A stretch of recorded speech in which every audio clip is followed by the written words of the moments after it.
Welcome to This Explainer. Today, we're cutting through all that sci-fi hype to uncover what artificial intelligence actually is.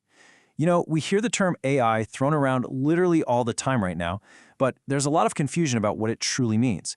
So, in this session, we're going to break down the actual mechanics behind all those buzzwords. But let me start by asking you something to kind of set the stage. Think about the appliances sitting in your kitchen right now. Your microwave heats your food perfectly, right? Maybe it even has one of those fancy, smart defrost buttons. But is it actually thinking, or is it just following a fixed rule? Keep that in the back of your mind, because the answer is actually the key to understanding everything we're about to discuss. So here's our game plan. First, we'll define true intelligence. Next, we'll trace a brief history of AI, spot it in our everyday lives, contrast it with simple automation, and finally, we'll pop the hood on the machine learning engine.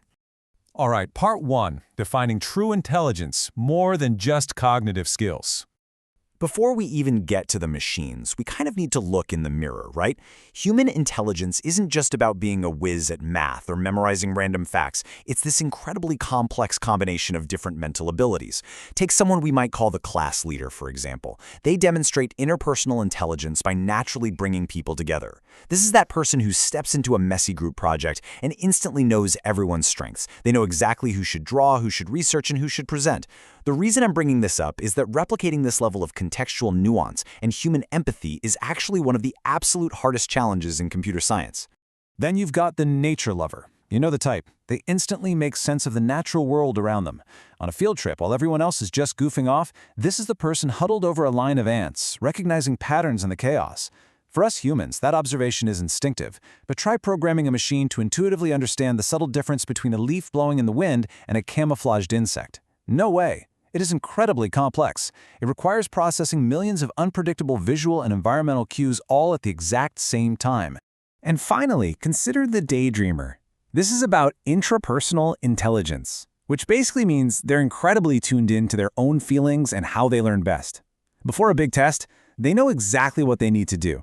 Maybe they realize, hey, noise distracts me, so they grab headphones. Or they know drawing little doodles next to their notes helps them remember. They inherently understand their inner world, and they adapt.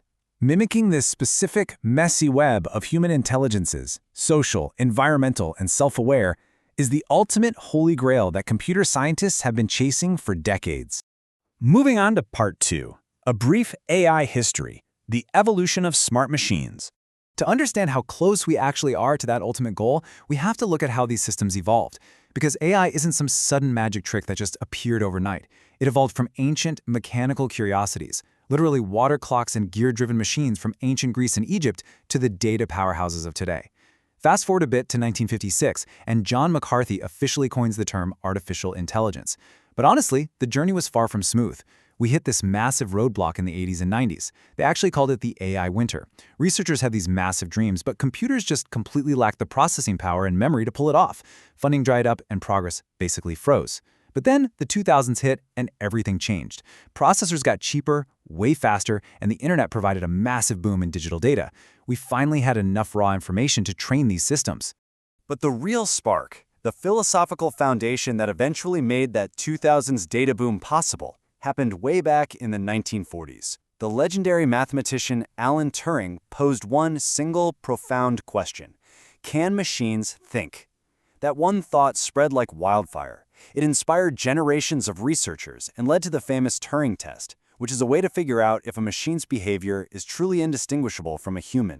Section 3. AI in everyday life. It really is hidden in plain sight. So where is this tech today? Well, the answer to Turing's question is everywhere, and it's often hiding in places we don't even realize. It's definitely no longer just an abstract debate for lab coats, it's the invisible infrastructure of our daily routines. We all know about Siri or Alexa, sure, but AI is also the secret sauce behind your smartphone camera's portrait mode, instantly calculating depth to blur that background. It's working relentlessly in banking, pinging you the absolute second it detects a weird transaction to stop fraud. It's even in your favorite shopping apps, predicting the exact product you might like based on the subtle patterns of what you've bought before. It's completely embedded in our lives. Which brings us to Section 4, AI versus automation, the reality check. Okay, let's circle back to that microwave from the very beginning. That microwave operates on simple automation, and it is absolutely crucial that we draw a strict line between a machine that's just doing what it's told and a machine that is actually smart. Automation just blindly follows programmed rules. A traditional washing machine or a microwave literally has zero capacity to learn. You punch in 2 minutes, it runs for 2 minutes. If you accidentally throw metal in there, it doesn't learn from the mistake, it just sparks.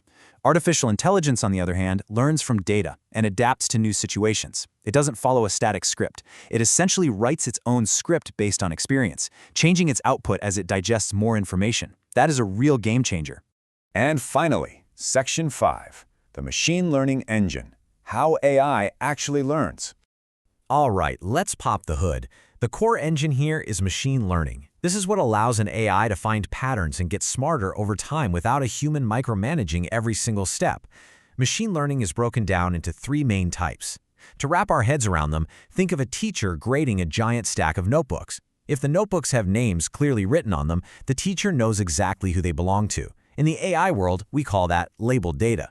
But if those notebooks are totally blank on the outside, the teacher has to play detective, analyzing handwriting or ink color to group them together. That is unlabeled data.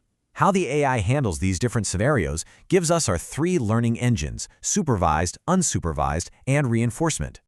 First up is supervised learning. This one thrives on labeled data, just like those notebooks with the names right on the cover. The machine is fed data where the correct answers, the labels, are already there. It's honestly a lot like showing a toddler a picture book and saying, this is a cat, this is a dog. The machine studies these clear-cut examples over and over until it grasps the core characteristics. So when a model is fed shapes that are explicitly named as triangles, squares, or circles, it learns those rules. It figures out, okay, 3 points equal a triangle and 4 equal sides mean a square. Then, when you toss a brand new, completely blank shape at it, it uses everything it just learned to confidently predict what it is. And this isn't just theory, by the way. This is exactly how your email provider learns to flag incoming messages as spam. Then we have unsupervised learning. Now this is like that teacher with a massive pile of unnamed notebooks. Here, we give the AI a giant mountain of raw data with absolutely zero instructions, no labels, and no correct answers. We just hand it over and basically say, hey, figure it out. Find the hidden structure. Because there are absolutely zero labels telling it what to do, the model has to explore the raw data and start noticing similarities on its own, grouping shapes together into organized clusters. It realizes, hey, all these shapes have 3 sides, they go here. These ones are round, they go over there. It discovers those hidden patterns entirely independently, and businesses use this all the time. They use it to group customers with similar buying habits, even when they don't know exactly what those habits mean at first glance. And our third and final type is reinforcement learning.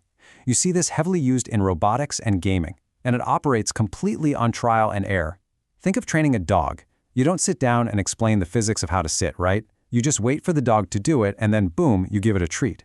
The machine starts out with no clue what the end goal is. It only knows the digital feeling of a reward, and it will do whatever it takes to get more of them. Basically, the AI acts as an agent, taking random actions in its environment, and it bases its future choices strictly on whether it got a reward or a penalty. Imagine an AI learning to play chess. It starts making totally random moves. If a move captures a piece, it gets a point. If it loses a piece, penalty.